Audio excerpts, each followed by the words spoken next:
এক যে ছিল মিষ্টি মেয়ে ফাতেমা তার নাম, মজার মজার খুনসুটিতে শেখাতো ইসলাম। বাবা মায়ের বাধ্য ছেলে ওমর যে তার নাম, মজার মজার দুষ্টুমিতে সেও শিখাতো ইসলাম। ছোট্ট সোনামণিরা, তোমরাও যদি ফাতেমা ওমরের সাথে ইসলাম শিখতে চাও তাহলে এক্ষুনি আমাদের চ্যানেলটি সাবস্ক্রাইব করে দাও। বাবা মানে হাজারে বিকেল আমার ছেলেবেলা। ওমর, শুনলে তো স্যার কি বললেন? এবার শীতে নাকি আমাদের স্বপ্নপুরীতে পিকনিকে নিয়ে যাবেন। হ্যাঁ ভাই মাহাদি, শুনেছি। তা তুমি কি ভাবলে ভাই ওমর, পিকনিকে যাবে না? এখনো আমি সিদ্ধান্ত নেইনি ভাই মাহাদি। বাসায় কি আব্বুজানকে বলবো, দেখি আব্বুজান কি বলেন। কি বলছো কি ভাই ওমর? সামান্য পিকনিকে যাওয়া নিয়ে তোমার আব্বুজানের কাছে আবার অনুমতিও নিতে হবে? তুমি তো চাইলেই নিজের সিদ্ধান্তেই পিকনিকে যেতে পারো। না ভাই মাহাদি, আমি আমার আব্বুজানের অনুমতি ছাড়া কোনো কাজ করি না। আচ্ছা ঠিক আছে ওমর, দেখো তোমার আব্বুজান কি বলেন। আমি আমার বাড়ি এসে গেছি ভাই, তুমি তাহলে যাও ওমর।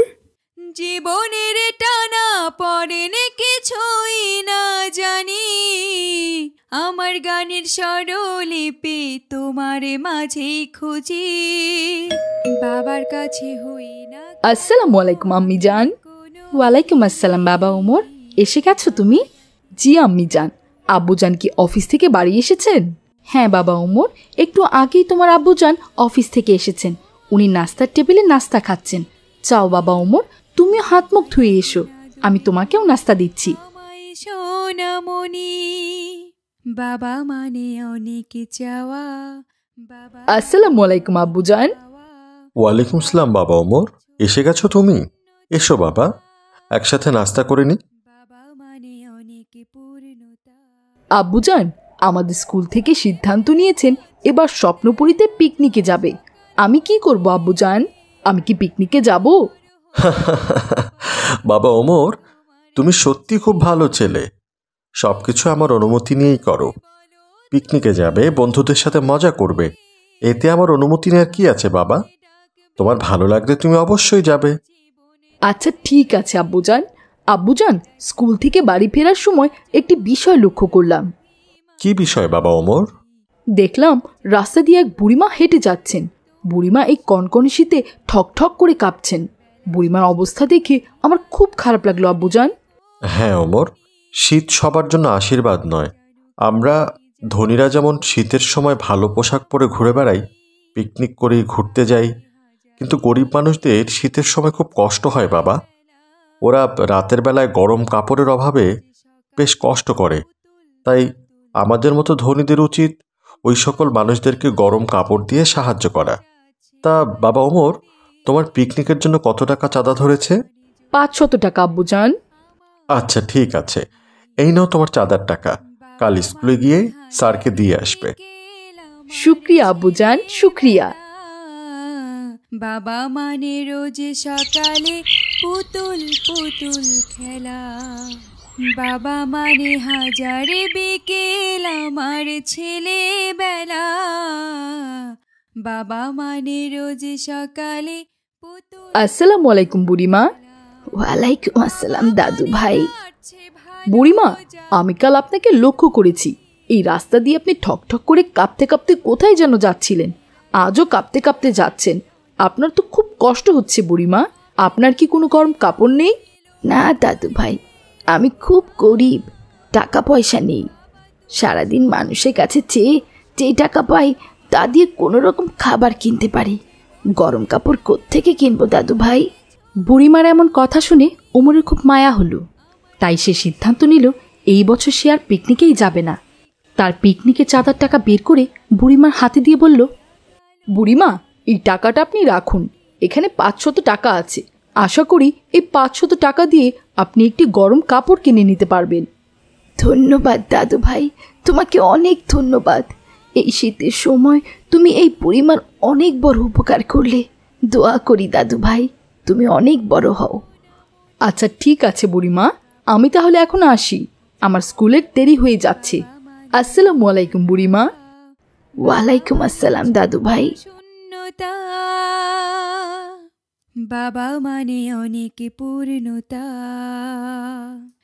ছেলেবেলা হাতছানি দেয় আজ সকালে মাঝে। কি ব্যাপার ভাই ওমর, তুমি তো আজ পিকনিকে চাঁদা দিলে না, তার মানে তুমি কি পিকনিকে যাবে না, নাকি তোমার আব্বুজান পিকনিকে যাওয়ার অনুমতি দেননি?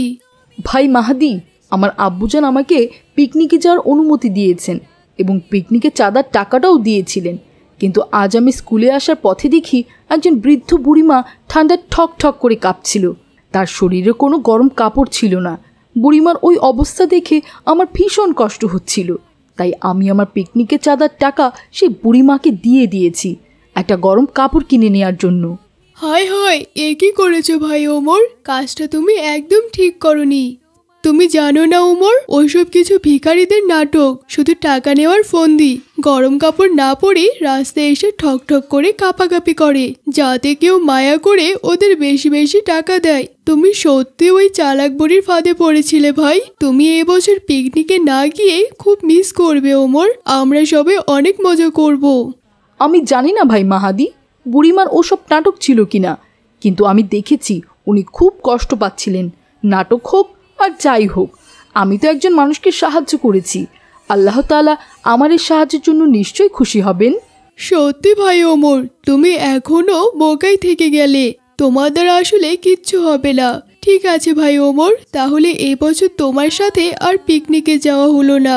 আমার বাড়ি এসে গেছে ভাই, আমি তাহলে গেলাম। পুতুল খেলা, বাবা মানে কাটছে ভালো, যাচ্ছে ভালো দিন, বাবা মানে জমিয়ে রাখা। কি ব্যাপার ওমর, তুমি আজ স্কুলে গেলে না যে? তোমার না আজ পিকনিক? আব্বুজান, আমি পিকনিকে যাব না। কেন বাবা, কি হয়েছে? তোমাকে তো আমি পিকনিকের চাঁদার টাকা দিয়েই দিয়েছি, তাহলে যাবে না কেন বাবা? হ্যাঁ আব্বুজান, আপনি আমাকে পিকনিকের চাঁদার টাকা দিয়েছেন, কিন্তু সেই টাকা আমি পিকনিকের চাঁদা দিইনি। কি বাবা ওমর, তুমি পিকনিকের চাঁদা দাওনি? তাহলে সেই টাকা তুমি কি করেছো? আব্বুজান, আমি কাল টাকা নিয়ে স্কুলে যাওয়ার পথে দেখলাম সেই দিনে সেই বুড়িমা শীতের কাপড় না পরে আজও ঠক ঠক করে কাঁপছে আর রাস্তা দিয়ে হাঁটছে। ওই বৃদ্ধ বুড়িমাকে দেখে আমার খুব মায়া হয়েছে, তাই আমি আমার পিকনিকের চাঁদার টাকাটা ওই বৃদ্ধ বুড়িমাকে গরম কাপড় কেনার জন্য দিয়েছি। খুব ভালো করেছো বাবা ওমর, আমি তোমার উপর সত্যি খুব খুশি হয়েছি। কখনো কখনো আমাদের নিজেদের আনন্দ বিসর্জন দিয়ে অন্যের মুখে হাসি ফোটাতে হয়, এটা অনেক পুণ্যের কাজ।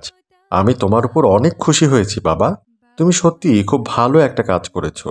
এরকম ভালো মানুষ হয়ে থেকো সারা জীবন এবং মানুষের উপকার করে যেও।